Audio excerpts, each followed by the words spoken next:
kapuso, kung adunay mini boat nga duwaan kaniadto, karon adunay RC boat. Usa kini ka medium size nga barko nga ginama sa plywood. Aduna kini mga electronic device nga gibutang sa sud sama sa battery. Gamit ang remote control, imo nang mapaandar ang RC boat sa kadagatan.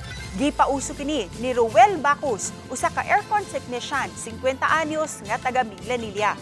Aduna siya'y mga higala nga nag-awhag kaniya nga magbuhat og RC boat. Tungod kay daghan ang nagkainteresado, naumol ang RC Boat of Cebu niadtong tuig 2022. Ug karon naabot na sa 11 ang ilang mga chapters dinhi sa Subo.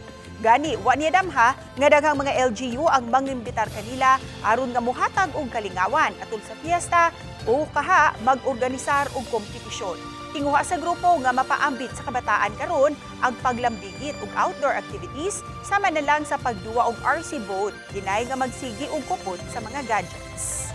Ang mga kabataan jud karon wala namang gud mahilig ani nga duwa.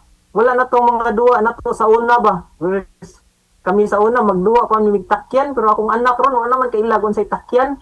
So inani lang nga term sa sila high-tech man pero kani dili kay ni siya ingon medyo high-tech pero sa ganahan lang jud mo kuri-kuri ba.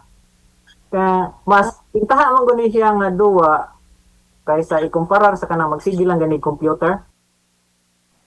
Ang paghatag og inspirasyon ni Roel Bacos sa kabataan, okay kayo.